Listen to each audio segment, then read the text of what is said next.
This is the Bahamas Tonight, the Northern Edition. Good evening. I'm Sabrina Brown. Thank you for joining us. The nation's chief executive heading a delegation on a tour of the Grand Bahama Shipyard today. The ship care facility is recognized internationally as a leader in the ship repair business. During the visit, the Prime Minister got a first-hand look at the operations of the facility located in the heart of Freeport's Industrial Park. Shashina Roll reports. The nation's leader, while on his first official tour of the Grand Bahama Shipyard, made it clear that he was very impressed with the operations of this ship care facility. He told officials that his government is willing to work in any way that they can so that Bahamians can be trained and employed in this industrial sector. The nation's leader, along with a delegation of government ministers and other officials, arrived at the Grand Bahama Shipyard shortly after 8 o'clock Friday morning. The group held a private meeting with officials of the shipyard where discussions on the operations of the ship care facility was held.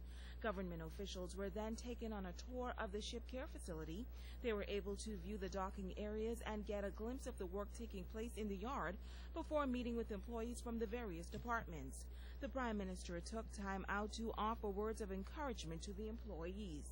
For you to earn a good living, and the potential is here for you to do that you must endeavor to be the best you can, and ultimately you are going to be exceptional. The nation's leader then met with members of the media at a press conference. He says he was very impressed with the operations at the shipyard, noting that the ship care facility continues to play a major role in the economy of Grand Bahama. The shipyard has had an exponential impact on the economy by way of the rental income that it puts to landlords by the large number of units. In fact, they said it's a very significant 152 units rented through the employment here in Grand Bahama. That in itself is significant, meaning 2-bedroom, 3-bedroom apartments, and they say that with a rental that ranges from $900 to $2,200 a month. The shipyard has a total of 1,200 employees. Some 400 of them are foreign specialized workers. The Prime Minister says discussions also centered around reducing the reliance on expat workers. In answering the question as to whether or not the Bahamians have the capacity to engage in the high-level specialist work, they have pointed out Bahamians who started as apprentices here, who are now engaged in very sophisticated work. But the nation's leader was told that there has been a reduction in the hiring of foreign workers.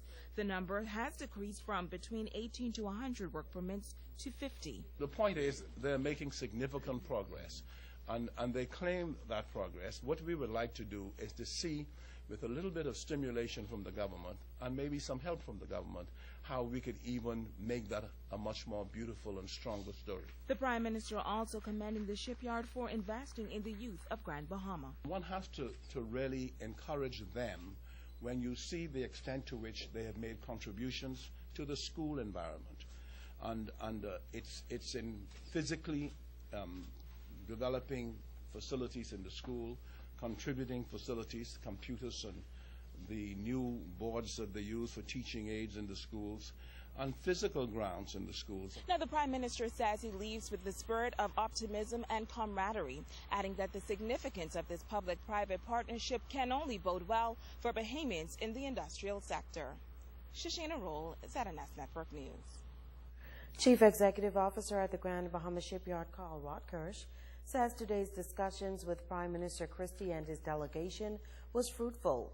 He's shared with the nation's leader comments made by the biggest cruise ship company in the world regarding the Grand Bahama Shipyard. I think I would like to repeat what we said in the beginning, that when our private meeting started, I had the chance to read a message from the President and CEO of Carnival Corporation, which is one of our shareholders and also one of the, well, in fact, the biggest cruise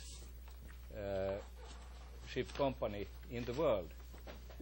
And he made no excuse for calling this the #1 cruise ship repair facility in the world.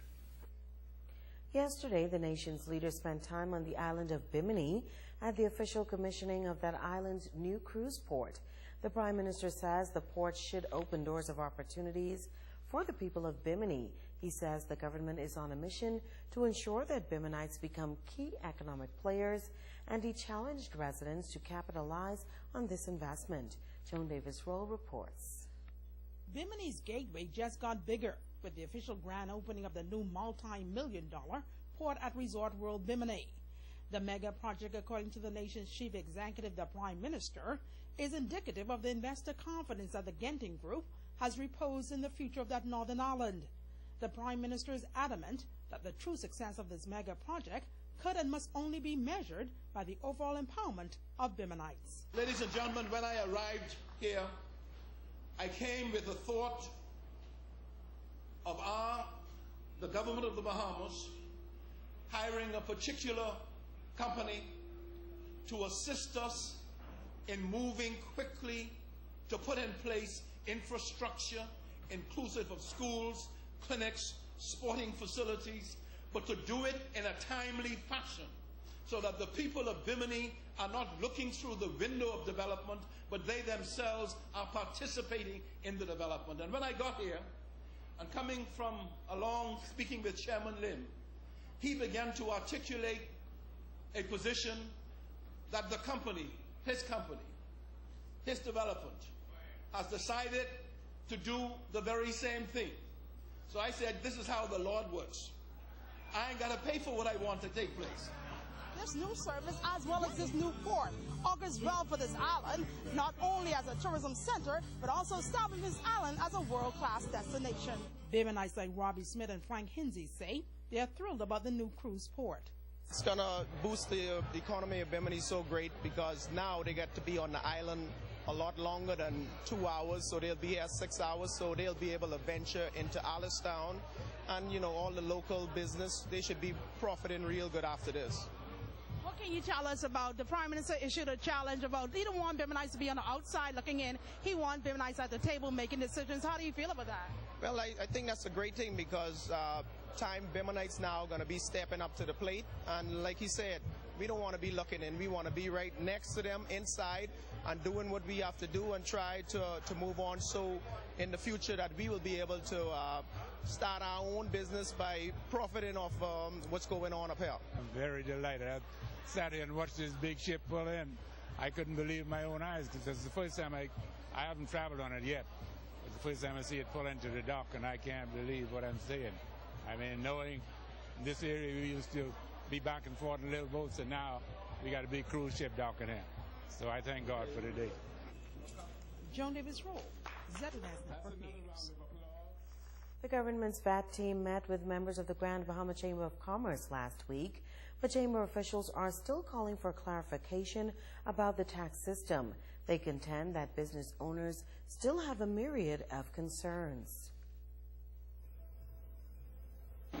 The Grand Bahama Chamber of Commerce issued a position paper on value-added tax in February, which included certain core principles for the government to consider before implementing VAT.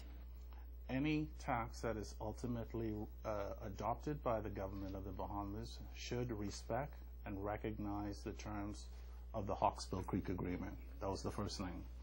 The second thing is any tax reforms adopted should be progressive rather than regressive. Now, unfortunately, they didn't listen to us on that one, and we went ahead with a VAT, which is a very regressive tax. The third point was any revenue-raising legislation should be accompanied by a companion piece of legislation which puts limits on government spending. We suggested that the tax collection procedures should be enhanced, and that the leakages that are occurring with respect to taxes should be severely curtailed. Chamber Executive Kevin Seymour says they would also like the government to reconsider imposing VAT on services offered between licensees. But he says the government did adopt some of their recommendations. They gave more time before they implemented the VAT. And we were also concerned about inflation and they, in reaction to that, they reduced the rate, which at the time was 15% to 7.5%. But because of the complexity involved with VAT, Seymour believes the implementation date should be pushed back. The Chamber is also concerned about the impact VAT will have on the small man. The regressive nature of any tax is that it has a greater impact on those who are less able to pay. And so because most people in the Bahamas would rely on the taxes and services that will be assessed a VAT, those with less money are going to struggle harder in terms to consume the items that they're used to consuming. A major election held today for members of the Bahamas Public Services Union. The 12-year rule by President John Pinder is being challenged by Team Restoration. As we hear in this report from Joan Davis-Roll, the election process proving to be a smooth one for voters here on Grand Bahama. It is decision day for BPSU members throughout the country, and in particular members on Grand Bahama. Polls opened promptly Friday morning at the Bahamas Public Service Union Hall in Freeport. Labor officials facilitating the process, where some 500 civil servants were eligible to vote. There were members and candidates in support of incumbent President John Pinder's We Care team. The team I represent is the We Care team. Mr. John Pinder is the president, who has been our president for the past 12 years. What do you hope will happen at the end of the day? We would have success at the poll again for the 5th time. Today's election, what we are saying so far is a lot of persons are coming by, not as much as we would like to see, but we know because of work situation. We feel confident, today that we will see a turnout for us and a victory. We know that it's not in our hands, but in the hands of the people and in the hands of God, and we just behind Ms. Roll and Mr. Pinder, and we're looking forward to this victory. But their opponents say for 12 years there has been no show of care, and now they have declared. Where you stand for what time is it? It's hammer time. How accurate that declaration is could only be determined by voters. Voters who say they're looking for strong leadership to effectively tackle the issues. It's a very interesting day for the Hammer team. We feel victory. We feel that we was NELAC for a very, very long time. For 12 years now, we was NELAC here in Freeport, no representation. So we hope the Hammer team could just pull us through.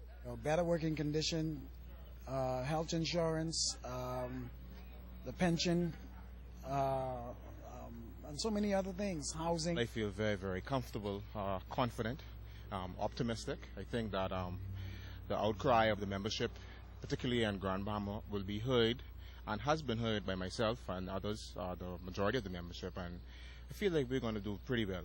Joan Davis-Roll, ZNS Network News.